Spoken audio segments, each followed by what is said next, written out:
ರಾಜ್ಯದಲ್ಲಿ ಅಧಿಕಾರದ ಹಂಚಿಕೆಯ ಬಗ್ಗೆ ಆಗಾಗ ಚರ್ಚೆಯಾಗುತ್ತೆ. ಇದೇ ವಿಚಾರವಾಗಿ ಪ್ರಶ್ನೆ ಮಾಡಿದ್ದಕ್ಕೆ ಸಿಎಂ ಸಿದ್ದರಾಮಯ್ಯ ಅವರು ಗರಂ ಆಗಿದ್ದಾರೆ.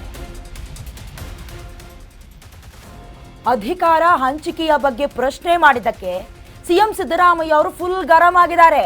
ನಮ್ಮ ಹೈಕಮಾಂಡ್ ನಾಯಕರಾದ ರಾಹುಲ್ ಗಾಂಧಿ, ಸೋನಿಯಾ ಗಾಂಧಿ ಬಿಟ್ಟರೆ ಎಐಸಿಸಿ ಅಧ್ಯಕ್ಷ ಮಲ್ಲಿಕಾರ್ಜುನ ಖರ್ಗೆ ಇವರು ಮಾತನಾಡಬೇಕು. ಬೇರೆ ಯಾರೇ ಮಾತನಾಡಿದ್ರು ಅವರ ಮಾತಿಗೆ ಕಿಮ್ಮತ್ತಿಲ್ಲ, ಅಂದ್ರೆ ಬೆಲೆ ಕೊಡೋದಿಲ್ಲ ಅಂತ ಮೈಸೂರಿನಲ್ಲಿ ಮುಖ್ಯಮಂತ್ರಿ ಸಿದ್ದರಾಮಯ್ಯ ಅವರು ಹೇಳಿಕೆಯನ್ನ ಕೊಟ್ಟಿದ್ದಾರೆ. ಬಿಹಾರ ಎಲೆಕ್ಷನ್ ಆಗಬೇಕು, ಎಲೆಕ್ಷನ್ ಆಗ್ಲಿ, ಹೈಕಮಾಂಡ್ ಅನ್ನ ಭೇಟಿ ಆಗ್ತೀನಿ, ಜೊತೆಗೆ ನವೆಂಬರ್ 15ಕ್ಕೆ ದೆಹಲಿಗೆ ಹೋಗಿ ಸಂಪುಟ ಪುನರ್ರಚನೆಯ ಬಗ್ಗೆ ಕೂಡ ಚರ್ಚೆ ಮಾಡ್ತೀನಿ ಅಂತ ಸಿಎಂ ಸಿದ್ದರಾಮಯ್ಯ ಅವರು ಹೇಳಿಕೆಯನ್ನ ಕೊಟ್ಟಿದ್ದಾರೆ. ಈಗಾಗಲೇ ರಾಜ್ಯದಲ್ಲಿ ಆಗ್ತಾ ಇರುವಂತಹ ಬೆಳವಣಿಗೆಯನ್ನ ನೋಡ್ತಾ ಇದ್ದೀವಿ. ಒಂದು ಕಡೆ ಸಿಎಂ ಬದಲಾವಣೆ ಆಗಬೇಕು ಅಂತ, ಮತ್ತೊಂದು ಕಡೆ ಕೆಪಿಸಿಸಿ ಅಧ್ಯಕ್ಷ ಗಾದಿಗೆ ಸಂಬಂಧಪಟ್ಟಂತೆ ಚರ್ಚೆಗಳು, ಹಾಗೆ ಪುನರ್ರಚನೆ ಆಗಬೇಕು ಅಂತ, ಅಧಿಕಾರ ಹಂಚಿಕೆ ಆಗಬೇಕು ಅಂದ್ರೆ 2.5 ವರ್ಷ ಸಿಎಂ ಸಿದ್ದರಾಮಯ್ಯ ಅವರು ಸಿಎಂ ಆಗಿ ಮುಂದುವರೆದ್ರೆ ಮುಂದಿನ 2.5 ವರ್ಷ ಡಿಕೆ ಶಿವಕುಮಾರ್ ಅವರು ಮುಂದುವರಿತಾರಾ ಅಂತ ಪ್ರಶ್ನೆ ಮಾಡಿದ್ದಕ್ಕೆ ನಮ್ಮ ಹೈಕಮಾಂಡ್ ಉತ್ತರವನ್ನ ಕೊಡಬೇಕು. ಎಲ್ಲದಕ್ಕೂ ಕೂಡ ಅಡ್ಡ ಗೋಡೆ ಮೇಲೆ ದೀಪ ಇಟ್ಟಂತೆ ಕೆಲವೊಂದಷ್ಟು ನಾಯಕರು ಹೇಳಿಕೆಯನ್ನ ಕೊಡೋದನ್ನ ನಾವು ನೋಡ್ತಾ ಇದ್ದೀವಿ. ಸಂಬಂಧಪಟ್ಟಂತೆ ಈಗ ಹೈಕಮಾಂಡ್ ಮೇಲೆ ಮತ್ತೊಮ್ಮೆ ಬೊಟ್ಟು ಮಾಡಿದ್ದಾರೆ ಸಿಎಂ ಸಿದ್ದರಾಮಯ್ಯ ಅವರು. ಯಾರು ಏನೇ ಹೇಳ್ಬಹುದು, ಅವ್ರ ಮಾತಿಗೆಲ್ಲ ನಾವು ಬೆಲೆ ಕೊಟ್ಕೊಂಡು ಕುತ್ಕೊಳ್ಳೋಕೆ ಆಗೋದಿಲ್ಲ ಅಂತ ಮೈಸೂರಿನಲ್ಲಿ ಹೇಳಿದ್ದಾರೆ. ಅದಾದ್ಮೇಲೆ ಈಗ ಬಿಹಾರ ಎಲೆಕ್ಷನ್ ಇದೆ, 2 ಹಂತದಲ್ಲಿ. ಎಲೆಕ್ಷನ್ ಆದ್ಮೇಲೆ ನಾನೇ ಹೋಗ್ತೀನಿ ದೆಹಲಿಗೆ, ಅದಾದ್ಮೇಲೆ ಸಂಪುಟ ಪುನರ್ರಚನೆಯ ಬಗ್ಗೆ ಮಾತನಾಡ್ತೀನಿ, ಅಂದ್ರೆ ಯಾರ್ಯಾರು ಹಿರಿಯ ಸಚಿವರಿಗೆ ಕೋಕ್ ಕೊಡಬೇಕು, ಒಂದೇ ಕ್ಷೇತ್ರದಲ್ಲಿ 2 ಬಾರಿ ಶಾಸಕರಾದವರಿಗೆ ಏನಾದ್ರೂ ಮಣೆ ಹಾಕಲಾಗತ್ತಾ, ಯುವ ನಾಯಕರಿಗೆ ಏನಾದ್ರೂ ಮಣೆ ಹಾಕಲಾಗತ್ತಾ, ಇದ್ರ ಬಗ್ಗೆ ಚರ್ಚೆ ಮಾಡ್ತೀವಿ. ಅದಾದ್ಮೇಲೆ ಈಗಾಗಲೇ ಅಧಿಕಾರದ ಹಂಚಿಕೆಯ ಬಗ್ಗೆ ಕೂಡ ಮಾತನಾಡ್ತೀವಿ ಅಂತ ಮೈಸೂರಿನಲ್ಲಿ ಸಿಎಂ ಸಿದ್ದರಾಮಯ್ಯ ಅವರು ಹೇಳಿಕೆಯನ್ನು ಕೊಟ್ಟಿದ್ದಾರೆ.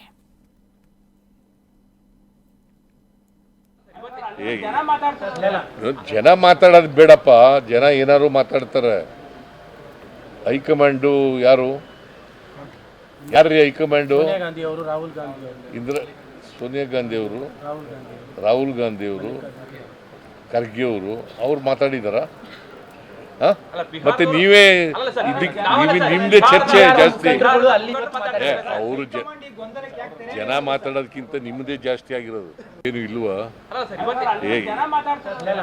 ಜನ ಮಾತಾಡೋದು ಬೇಡಪ್ಪ, ಜನ.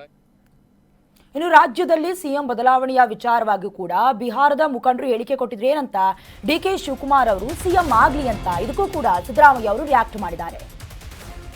ಡಿಕೆ ಸಿಎಂ ಆಗಲಿ ಎಂಬ ಬಿಹಾರ ಮುಖಂಡರ ಹೇಳಿಕೆಯ ವಿಚಾರದ ಸಂಬಂಧ ಮೈಸೂರಿನಲ್ಲಿ ಮುಖ್ಯಮಂತ್ರಿ ಸಿದ್ದರಾಮಯ್ಯ ಅವರು ರಿಯಾಕ್ಷನ್ ಕೊಟ್ಟಿದ್ದಾರೆ. ಯಾರು ಏನೇ ಹೇಳಿದ್ರು ಮುಖ್ಯ ಆಗೋದಿಲ್ಲ ಅಂತ ಸಿದ್ದರಾಮಯ್ಯ ಅವರು ಹೇಳಿದ್ದಾರೆ. ಹೈಕಮಾಂಡ್ ಹೇಳಿದ್ರಷ್ಟೇ ನಮಗೆ ಮುಖ್ಯ ಈಗಂತ ಸಿದ್ದರಾಮಯ್ಯ ಅವರು ಹೇಳಿದ್ದಾರೆ. ಹೈಕಮಾಂಡ್ ಏನ್ ಹೇಳ್ತಾರೋ ಅದೇ ನಮಗೆ ಫೈನಲ್ ಅಂತ ಸಿದ್ದರಾಮಯ್ಯ ಅವರು ಹೇಳಿದ್ದಾರೆ.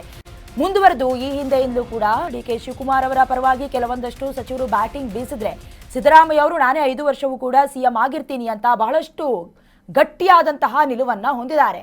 ಹಾಗಾಗಿ ಈಗಾಗಲೇ ಬಿಹಾರ ಎಲೆಕ್ಷನ್ ನಡೀತಾ ಇದೆ, ಮುಂದುವರೆದು ಅವರು ಕೂಡ ಸಿಎಂ ಆಗಲಿ ಡಿಕೆ ಶಿವಕುಮಾರ್ ಅಂದಿದ್ದಕ್ಕೆ ರಿಯಾಕ್ಟ್ ಮಾಡಿದ್ದಾರೆ. ನೋಡ್ಕೊಂಡು ಬನ್ನಿ. ಅಗತ್ಯ ಏನಿತ್ತು? ಅಲ್ಲಿಯ ಮುಖಂಡರು ಈಗ ತಾನೇ ಮಾತಾಡಿದ್ದಾರೆ ಅಂತ ಕೇಳಿದ್ರು. ಯಾವ ಮುಖಂಡರು? ಡಿಕೆ ಶಿವಕುಮಾರ್ ಅವರು ಸಭೆ ಮಾಡ್ತಾ ಇದ್ದಾರೆ. ಈಗ ನೋಡ್ರಿ, ಹೈಕಮಾಂಡ್ ತೀರ್ಮಾನ ಮಾಡಬೇಕು. ಹೈಕಮಾಂಡ್ ತೀರ್ಮಾನ ಮಾಡದೆ ಬೇರೆ ಯಾರೇ ಇದು ಮಾತಾಡಿದ್ರು ಕೂಡ ಅದಕ್ಕೆ ಕಿಮ್ಮತ್ತಿಲ್ಲ. ಸಂಪುಟ ಪುನರ್ರಚನೆ ಏನಾದ್ರು ಮಾಡ್ತೀವಿ? ನಾನು ಬಿಹಾರ ಚುನಾವಣೆ ಆದ ತಕ್ಷಣ ಮಾತಾಡ್ತೀನಿ.